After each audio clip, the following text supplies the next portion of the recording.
Algunos quizás ya conocen la noticia, otros no, pero aquí está, el día de la semana pasada, dice, el Papa Francisco anunció que se vacunará contra el COVID-19 la semana que viene y denunció en una entrevista televisiva difundida parcialmente el sábado el negacionismo suicida de los que se oponen a ese remedio contra la pandemia.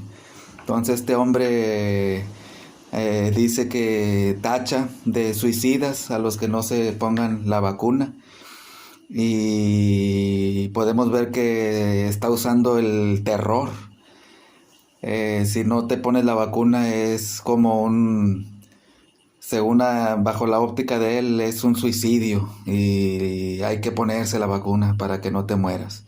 Y vemos que pues está dividiendo a la humanidad y poco falta para que empiece a tachar de aquellos que desconfían de la vacuna de ser culpables de que la enfermedad siga.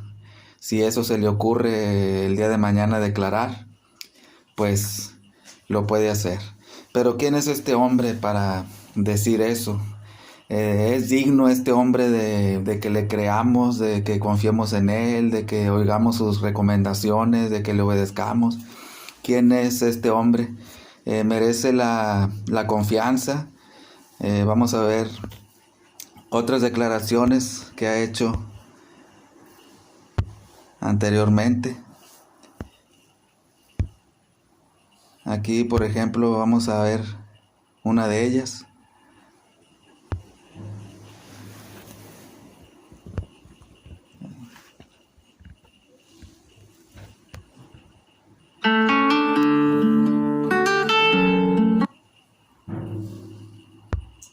Cuando a mí me hacen una de estas preguntas, confieso con toda sinceridad, no sé responder. Pero usted estudió teología, filosofía, pero no sé responder. ¿Y sabés por qué? Porque no hay respuestas. Lo único que me viene es mirar el crucifijo y preguntar por qué Dios dejó crucificar a su hijo. Tampoco hay respuesta. Aquí vemos que alguien le preguntó al Papa hace algunos años, unos 3, 4 años, ¿por qué murió Jesucristo? Entonces aquí pudieron escuchar que él no fue capaz de simplemente decir, como la Biblia dice, Jesús murió por nuestros pecados, Él es el Salvador. No se atrevió, no pudo decir eso. Él dijo que no supo por qué murió Cristo. ¿Cómo es posible que este hombre que dice ser el representante de Dios en la tierra y no supo? Dice que no sabe por qué murió Jesús. Vamos a ver otra declaración aquí.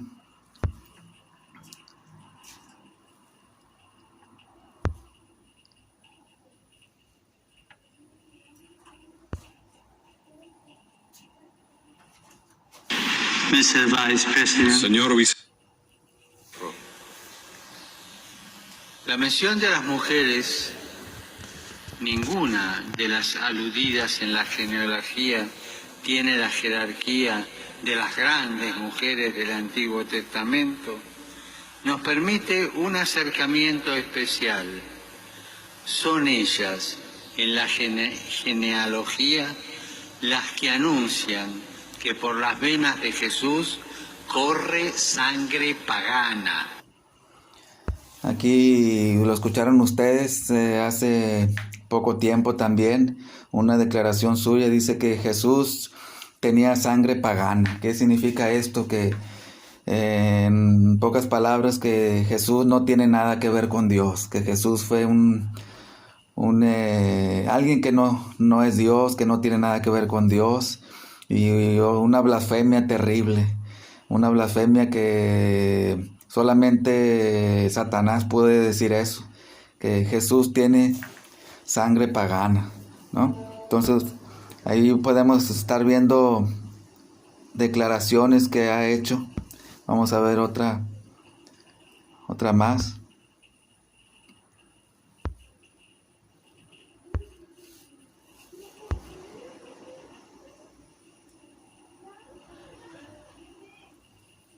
Supuestas declaraciones del Papa Francisco han desatado controversia.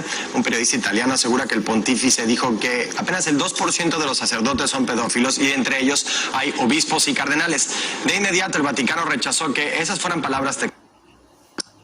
Tenemos que recordar que nosotros seguimos a Jesucristo, cuya vida, humanamente hablando, acabó en un fracaso, en el fracaso de la cruz.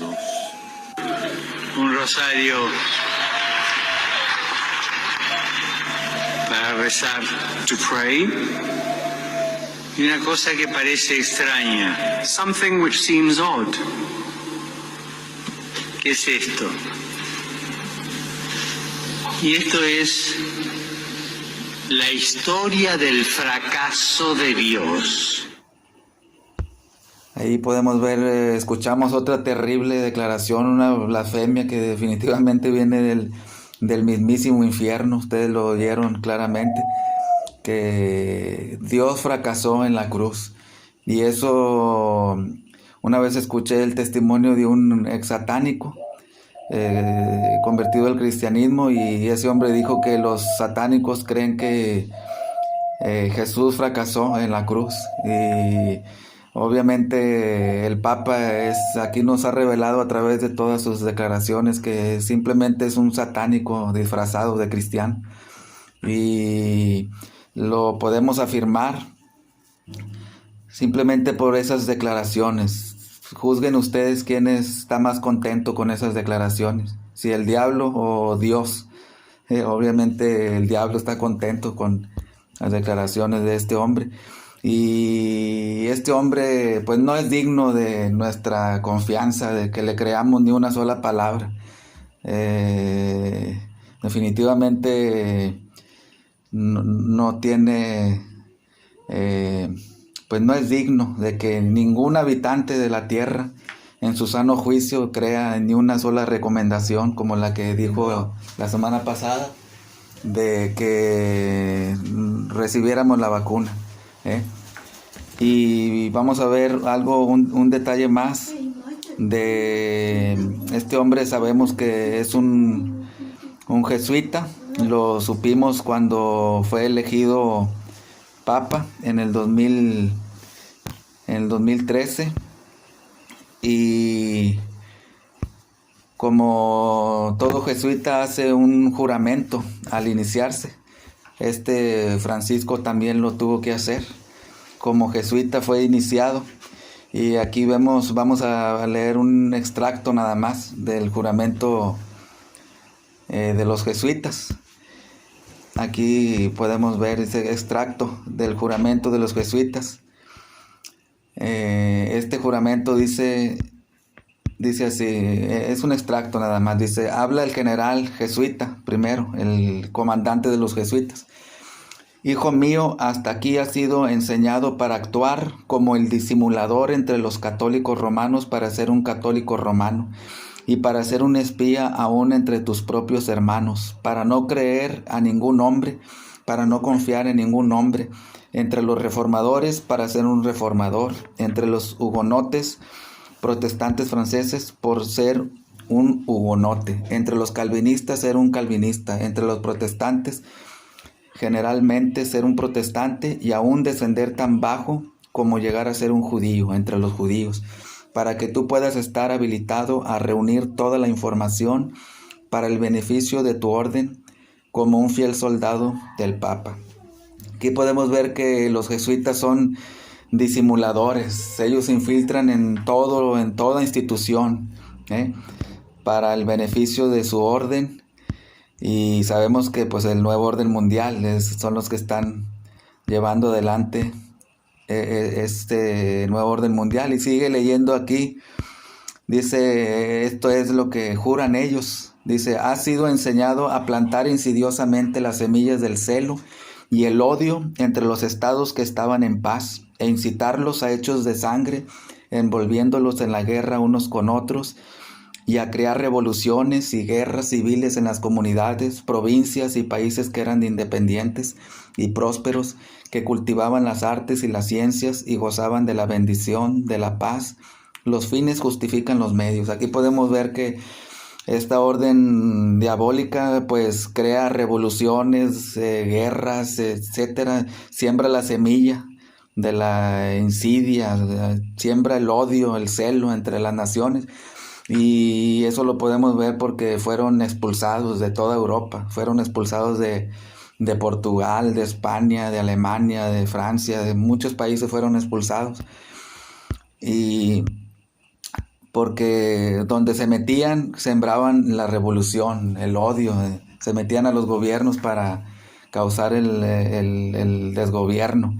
Y sigue leyendo aquí, miren cómo lo que juran los jesuitas, dice yo, y ahí va el nombre del iniciado, dice yo ahora en la presencia del Dios Todopoderoso, la bendita Virgen María, etcétera. Dicen, yo además de esto prometo y declaro que cuando la oportunidad se presente haré y pelearé una guerra incesante, secreta y abierta contra todos los herejes, protestantes y liberales como se ha dirigido a hacerlo. Y que cuando la misma no pueda ser hecha abiertamente, yo usaré secretamente la copa envenenada, la cuerda de estrangulación, el acero del puñal, una daga o la bala de plomo, sin considerar el honor, rango, dignidad o autoridad de la persona o las personas, cualquiera que pueda ser su condición de vida. Aquí vemos lo que ellos hacen, ¿no? Son los enemigos del cristianismo verdadero, son los enemigos de la iglesia de Cristo, del cuerpo de Cristo, y con tal de llevar a cabo sus planes. Aquí eso lo puede encontrar en una revista, La Cruz Doble, Alberto. Alberto fue un ex jesuita que se convirtió a Cristo y él conocía el juramento y lo dio a conocer ahí en esa revista que él escribió. Pero vamos a ver un texto de la palabra de Dios y aquí podemos ver un retrato del papado. Podemos ver que claramente es la bestia, el papado. Aquí el versículo 11 dice, después vi otra bestia que subía de la tierra y tenía 2 cuernos, semejantes a los de un cordero, pero hablaba como dragón. Aquí vemos un simbolismo, una bestia que parece que es una oveja, ¿verdad? Un corderito, que externamente parece una oveja, pero nada más habla y es el mismo diablo el que está hablando. Lo pudimos escuchar ahorita en sus declaraciones, cómo habla, blasfema en contra de Cristo, de la sangre de Cristo, de la obra de Cristo. Y ahí nos damos cuenta que es la bestia, ¿eh? Entonces el llamado es, tú si sigues una religión, sigues a este hombre, la palabra de Dios dice que no creas en ningún hombre, en absolutamente ningún hombre, para salvación. Para salvación es solamente Jesucristo. Jesucristo es el camino, la verdad y la vida. Y si vemos otro versículo también, en Mateo 23, 9, aquí por ejemplo vamos a ver un título que le dan al Papa. Sabemos que le llaman Padre, ¿verdad? Padre Santo, etcétera. Que ese nombre solamente se lo debemos decir a Dios. Y aquí dice el versículo 9, dice, no llaméis Padre vuestro a nadie en la tierra, porque uno es vuestro Padre, el que está en los cielos. Entonces, si tú crees que el Papa es el Padre, arrepiéntete de todo eso, ¿no? Reconoce tus pecados y acepta a Jesucristo como el único Señor y Salvador. Él es el Padre Santo, el verdadero Padre. Este hombre es una bestia, es un anticristo y no es digno de que le creamos, de que sigamos sus recomendaciones que hace cada vez que aparece ahí, y que nos tache de suicidas por no creer y desconfiar de lo que nosotros querramos. Entonces, sigue a Cristo y deja a los hombres.